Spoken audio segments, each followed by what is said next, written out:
Hello, everybody, and welcome into this week's 30 Minutes program. This is Paul Tinkle. I'm here with the superintendent, the director of schools of Weakley County, and it's a pleasure to have with Jeff Cupples today. Mr. Cupples, first off, school is starting. You are in a very, very busy time, but there is really no unbusy time if you're the superintendent. What have you been doing over the last few months while the kids and the teachers have been out? Well, first, just thanks for having me on, Paul. Like I said, it's always a pleasure to come in and talk about what we're doing. We've got great folks, great families, great communities in Weakley County, and it's a privilege to be able to work with our staff and our students across our district. But, yeah, you're right. A lot of people still think summer means off. It doesn't. It's usually you get caught in the transition. You're trying to wrap up one year, close that thing out, and then at the same time you're planning, trying to make adjustments and improvements, and then get things in place for the next year to open up.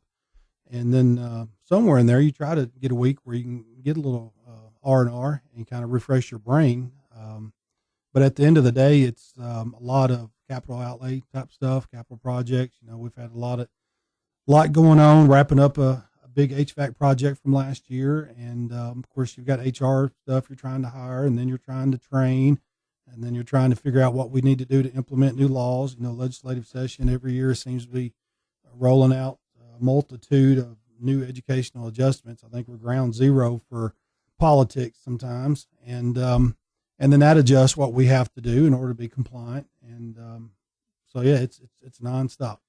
You, first off, I know it's about the teachers and it's about the kids and the support staff.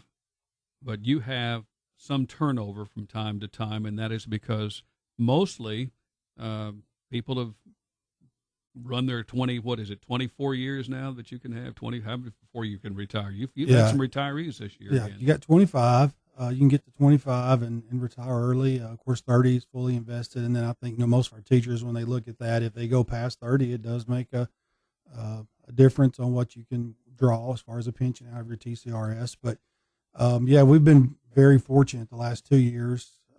This year we were at 96% retention rate. I think, the state average right now is mid-80s, I think. Do you think that's because of the increase in wages by the governor? Well, not necessarily, because those increases, they're statewide, and so like we're trying to go up and be competitive, but everybody else is too, because we're all under that same law. One of the biggest things that people look for in any organization is they want support. They want to matter. They want to know that they're relevant. They want to know that what they do, matters daily, and education is great for that. But salary wise, we are at a nationwide shortfall, but we've been very fortunate to be, we were fully staffed. I think a day or two ago, we got news that one had took a job. And good for them. We want our folks to move on and elevate, but so we're working to fill that one right now. So you still got those late second developments, but we've been very fortunate to have great people, and they care about their kids and they stay with us. But I think it's because we've got great leadership in our schools and good cultures. Well, let's do it by the numbers. How many students do you expect to have in the Weakley County school system this year?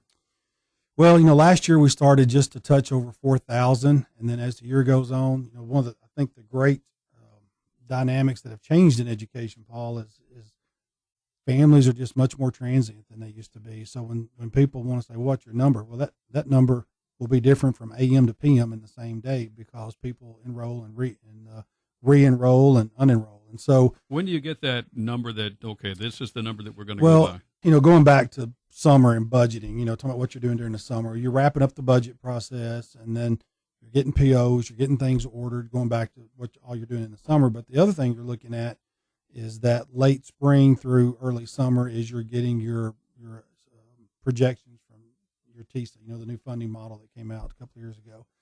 And so all that's based on enrollment. So you're looking at that number, but right now we're looking to be pushing about where we ended last year. I do know we're holding pretty steady at every school, which is a good thing for the county as far as population. But I also know that here in Martin, our younger grades, particularly Martin Primary, Martin Elementary, we're getting we have registration August 1st, but those two schools have already tried to do some pre-registration to figure out exactly what the numbers are, and we're looking to probably have to add a faculty member there, just depending on how things unfold after the first. But back to your question. So we do registration. We look at that number and we say, okay, where are we? And then the next thing we do is when we get 3 days into school, so like I say, if we start on Wednesday, Friday at 10, all principals report to the central office what I call their butts and seat numbers. So we actually get a good head count, because people will start transferring to different districts and they go out and then we don't know. Now, one thing that hopefully will help keep our numbers where we can stay on top of them even better is if a kid does transfer out, the teacher calls roll on the first day. They were in the building last year. They're not this year. One of the new state laws that came out is once a request for a transfer has been made for files, all schools in Tennessee, we have 5 calendar days to get those records sent out.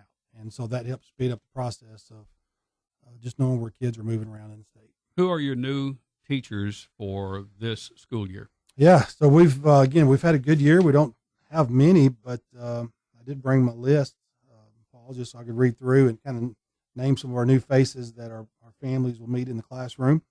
If you don't mind, I'll just go through them real quick. We've got at Dresden Elementary, we've got Ashley Austin. She's actually transferring over from Martin Primary. She's going to be teaching 3rd grade. Kevin Weingardner is going to be doing district music at Dresden Elementary, and then a couple other stops along the way. Dresden Middle, we've got Evan Jarrett. Will be teaching middle school history, and then we've got Mandy Lampley, who we've hired, who's going to be doing English at Dresden Middle. And then at Dresden High School, we got Chad Levester, which is a name we know here in the county. He's going to come back coaching basketball, and I think he's going to be doing some credit recovery, keep kids on track for graduation. And then we've got Julie Schenkel there, who's going to be our new counselor at Dresden High School, and that's a big job. So she's been drinking from the fire hose like I did that first year. Caitlin Suzowit will be teaching SPED there as well. Thomas Farley is going to be doing STEM. Robert Browning's transferring over from Sharon. He'll be doing some world history, and I think he's going to help with basketball there at Dresden High School. And then Nick Chappell will be teaching business classes as far as career technical. Then over at Gleason, we had 2 new additions. We've got Ella Beaumard teaching 4th grade, and then Emily Youngblood will be doing middle school math. And then over at Greenfield, we've had 2. Ashley Smithson Ingram is going to be doing a SPED position there for special education. And then Janie McKinney will be doing biology and chemistry at Greenfield High School. And then Martin Primary, we've got Keelan Yates. We'll be doing kindergarten. And then Kristen Crossnow is 1st grade. And Bailey Killian will also be doing 1st grade. And then at Martin Elementary, we've got Josie Hawkins, who will be doing 5th grade. And then Martin Middle, we've got Nikki Moore will be doing 8th grade English. And then over at Westview, we got Catherine Moore, transferred within the district. She's going to be helping with the band and doing maybe some piano, and then she'll be also at Martin Middle, I think. Erin Knott moved over from Martin Middle. We'll be doing English at Westview High School. And then over at Sharon, we got Jonathan Lynham, who will be doing 6-8 English. Corey Esri will be doing STEM there.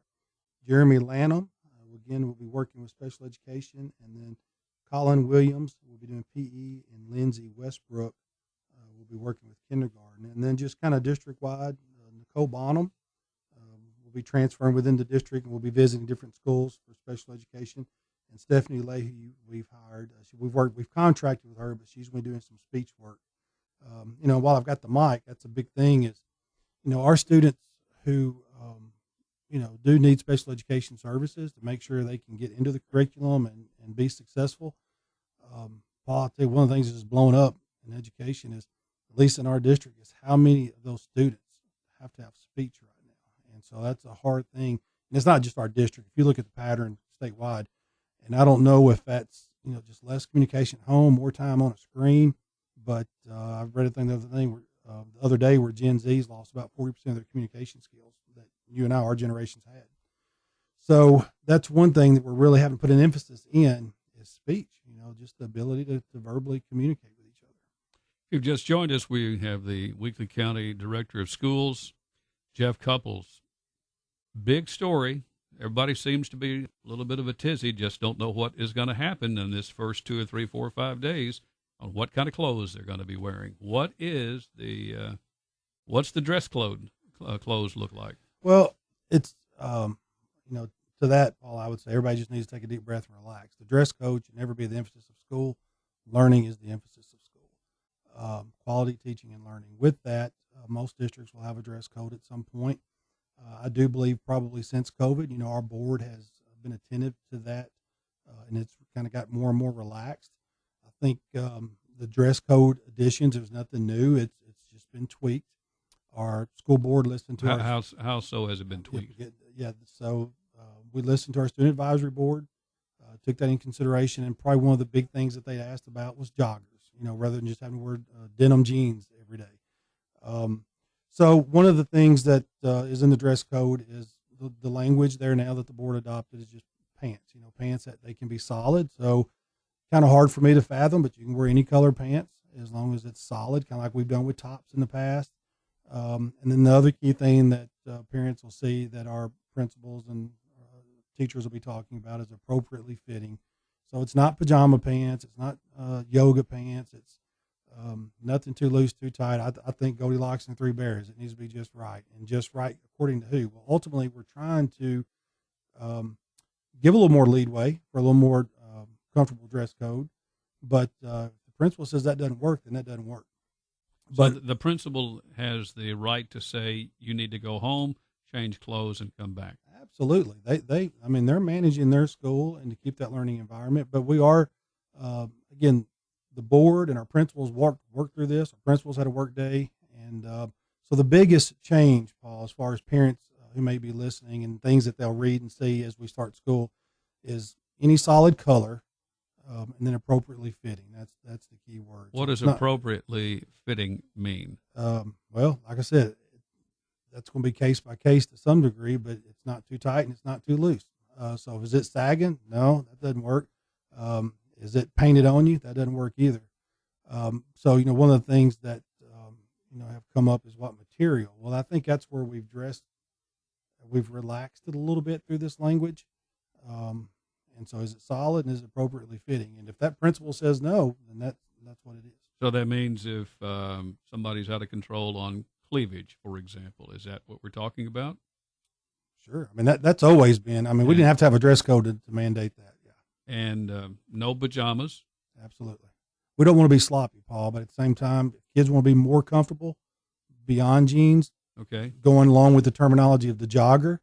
And that's the thing, when we looked at that, we Googled a jogger and you see a lot of different variations of that term that can be worn. So I think that's where we settled on pants. They have to be solid and appropriately fitting. And then of course, if it's got a logo on it or something, just like the shirts, it has to be business card size. So what about flip-flops? Well, sandals and things have generally been allowed by our principals, and they're worn. But now one thing we have been pretty strict on, and we didn't make any leadway for that, is if you just take your average pair of beach flip-flops, no. But now if you're wearing a pair of leather sandals and, and so kind of like we told the principals is like, this is a little bit more relaxed for our students, I think, listening to our advisory board, to the school board, but we don't want sloppy schools. And so that's kind of where we landed. I want to move on to another subject that people are very concerned about, and this is something that the legislature jumped in on. What can you do with your phone? What can you not do with your phone? Well, it's pretty simple. Our policy has from the get-go has said it has to be powered off. And because of the concerns over phones, one, it's, I don't have the data in front of me, but I've read enough data and documentation that the phone itself is not good for the human brain. And specifically, it's not good for young students. It's been found over and over. It kills imagination. It kills attention span. So when you're trying to learn and be an educated person so you can think critically as you mature through whatever path that you follow, not having those two skills, along with all the other things, the lack of social skills, the 40% lack of communication that's been dropped by our latest generation is a big indicator of that. The state law says you cannot have the phone during instructional time. And what about the buzzer goes off and we're in the hall, is okay to Well, see, our policy says it's got to be powered off, and so for the whole day. Yeah, I mean that's a pretty standard one, and most counties I think are cracking down even more so now that the legislature is weighing in. I think the one version of that bill came out was like, you can't be in possession. Our policy, students can be in possession of phones. We know they're going to have them. I'm sure most of our families in our county are just like my family. We don't have a landline anymore because we're pretty well all on cell phones. So the possession piece, I don't think will ever be put in, but yeah, they have to be powered off. And early on, Paul, before COVID happened, so to speak, sometimes it got real relaxed because we'd say that phone can be used for educational purposes. If you've got a data plan, get onto the access and look up something, because we're not one-to-one, but we are one-to-one now. So the need for the phone academically, in most cases, unless they're doing some kind of project and they're making a video for something, and at that point, our teachers can still allow that, but they're to be powered off during the school day. Well, let's be clear. It's not a real good signal at some of the schools. And I don't know about you, but, right. The teachers certainly need to have a phone. Am I correct? Yeah. Are teachers having teachers can have a phone. They're adults. They're not children. I mean, like I've said, they've got their education, but they've also got to set the standard too. So an educator is in class on the phone. If they're checking notifications and social media and not teaching, which is what we're paying them for, we don't pay people not to work. So phones, is there a standard for them? Sure, that we'll address. But now, did the law by the state, did it address teachers? It did not. It addressed a lot of the issues we're seeing in our youth. Well, back to my comment, it's kind of hard to get a signal out of some of the schools, and you know which ones they are. Absolutely.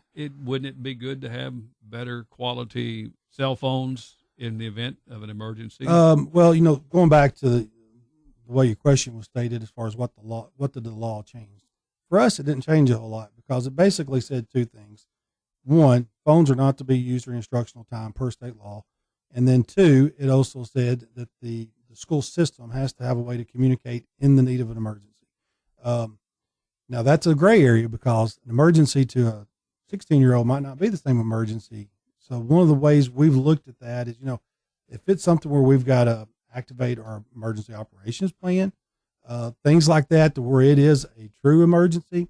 But we upgraded our system last year. In fact, I was talking with one of your staff before, also a parent of our students in the county. We're using through a company called Aptgy, is the parent company, but can you spell that? Appetgy, I believe is how they spell it, but they're the parent company of it's so much more user friendly for us, just getting something out quicker. So in compliance with that law, we updated our policy. If we need to, we're going to keep our parents in the know. And it also, Paul, it does speak to this. Let's say we do have, say it's an earthquake, and we've activated our emergency operations plan. When it comes to cell phones, our principals can absolutely look at the student body, look at the teachers, and hey, get your class, and we need to start. We need you to contact your parent. That can absolutely be done when it's needed. But what we're talking about, and I think the spirit of the law from the state, is the day-to-day operation. More worried about Snapchat than the standard the teacher's trying to get across to you.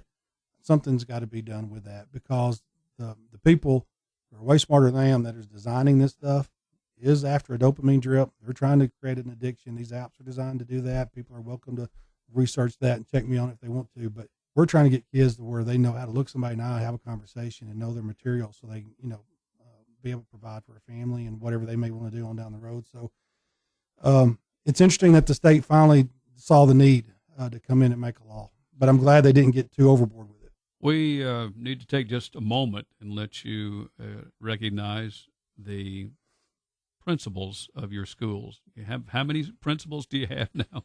Well, we have 11, and we have 10 what we call, and then Miss Crystal Smith is our principal / attendance supervisor over at the Professional Development Center. And they do a fabulous job. And Paul, one of the biggest things to say there is we've not had any rollover there. And so we've got this time of year, going back to that summer, it allows you to transition out of one year into the next and be ready to hit the ground running, because you're not doing a lot of onboarding, retraining, trying to figure things out. Just, we've started in-service today in the county, so our teachers reported back to their schools. And, just looking across the county, I can't be everywhere at once, but the great thing is I can look at our cameras and see, and those teachers are in there working and going over some new laws, new policies, and new procedures, and getting set up ready for the students. Well, let me give you that opportunity again to acknowledge all of your school principals, and you can start with Gleason or Greenfield, Dresden, Sharon. Well, I like to sometimes look at the district in terms of 45 and 22. That's how I like to. Usually, if I'll say I'm going to be on 45 today, or I'm going to be on 22, but you got Jamie Doster at Greenfield, does a fabulous job. She's going into year 3 there, but lifetime Greenfield person, and got to do a good plug for them this morning. I think Miss Jan Johnson led part of their kind of back to school in service, their centennial. Greenfield School's fixing to celebrate 100 years of excellence in education. So they did something there this morning talking about the history of the school. When I read on that, it was interesting. At one time they paid for school there with a cord of wood, in terms of how people valued education. But then moving on up, you've got Sharon, you got Dr. Clements, Michelle Clements there. He does a fabulous job. I say this all the time. He's got some groundbreaking research that's going on there with the work that her faculty and staff are doing. And then as you come on up 45, you got Westview, and Brian Allen's doing a great job. Coming off of Reward School, that's the top 5% growth there. And then right across the park there, you got Martin Middle, John Livesey. He and I sat down earlier in the week and just looking at the growth achievement-wise that his school's performing as far as what the students and teachers are doing. Math is up, and so we're really excited just looking at that from year to year under his leadership. And then you come across town, and you've got what I call our sister schools there. You got Martin Primary, Tracy Bell. I think you said earlier she was on, did a fabulous job. That school's really growing. I think we're looking at another 150 student class in that kindergarten there. And then across the road, Miss Patricia Rogers is back at Martin Elementary. That's another school that's growing. And we're looking at those numbers. Friday will be a big day for us around noon. We'll look to see what kind of registration we've got as far as new students. And then, as you move out of town and you go down 22, you've got Dresden K8, you got David Llewellyn there, and then you've got Melanie Needham on the other side that's running the K8 schools there. Excellent work. That's one of the places we've been doing a lot of HVAC work along with Westview. So they've been busy this summer trying to get their building back together. And then you've got the PDC. Miss Crystal Smith is there. We've got several different programs at Station there. And again, like I said earlier, she also does attendance. And then Dresden High School, you've got Scott Killebrew will still be there. And he's got some new faces that he's been introducing to the faculty there this morning as we get back on campus. And then coming on down to Gleason, Lee Lawrence is back. And, they're coming off a Reward School year as well. And, of course, I think, Dresden Elementary and K8, they're usually right there in that Reward School status every year as well. But Lee's been doing a fabulous job over in Gleason, and so just checked in on them this morning, and they were in the library getting after it, getting ready to start the year. So we've got some great leadership in those roles, along with their assistant principals and their counselors, instructional coaches. So we're a blessed district, Paul. We had talked about Jeff Cupples as our guest, the director of schools in Weakley County. We've talked about some of the issues that on the radio here the last few days, and about the heat, athletes, water. We're talking about 115-degree heat index. Well, by the time this show is broadcast, it's going to be cooler. But I think it's important to recognize our coaches who are following the rules of taking care of their players and our students and our children. Absolutely. Since that heat index rule was passed by TLSAA. 104, is that not? 104, well, 105. You can be out at 104, but you got precautions you got to take. And then at 105, you're done. You can't be out. And that's heat index now. Heat index, that's correct.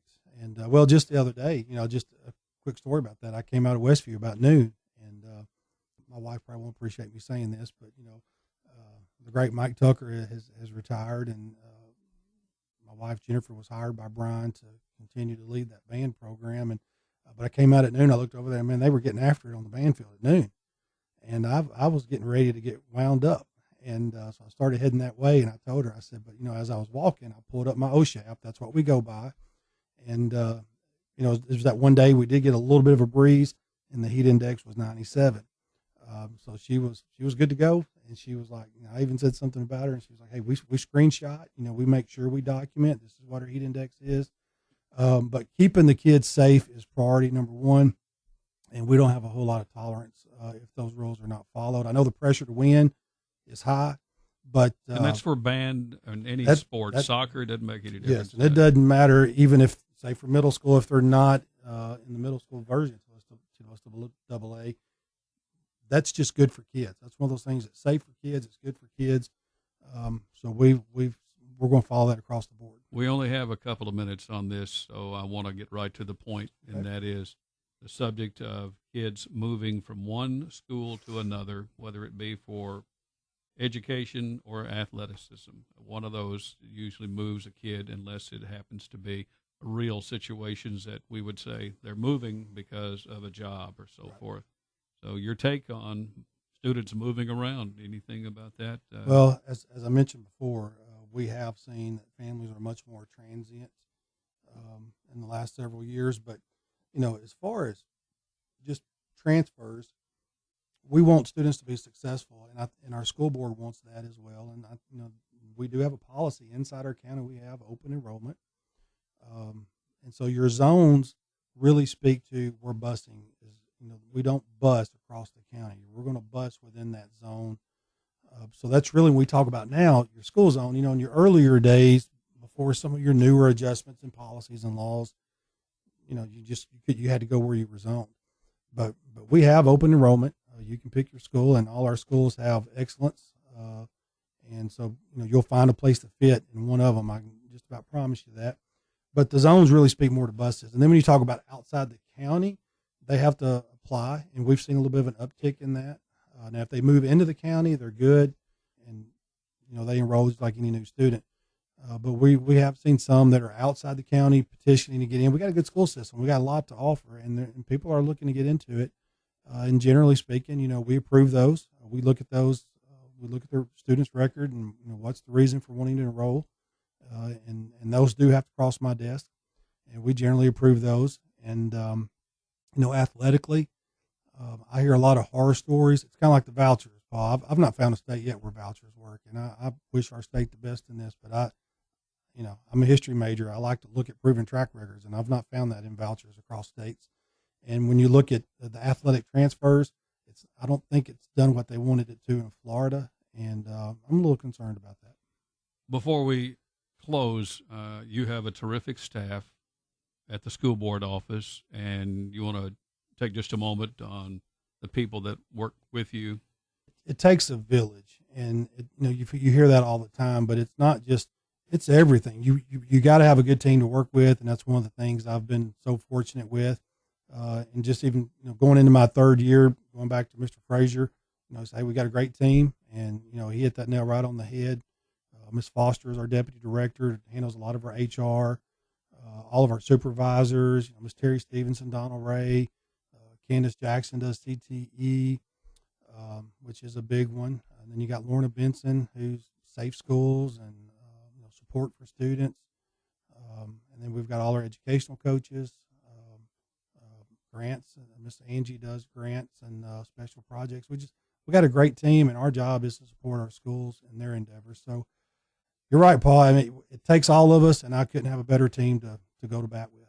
School Director Jeff Cupples, Weakley County. Thanks for coming in today, and I've enjoyed this, learned a lot, but more important, I'm ready to see the school system have another good year in Weakley County. We are too. Thanks for having me in. That's our program today. Thanks for listening, everybody.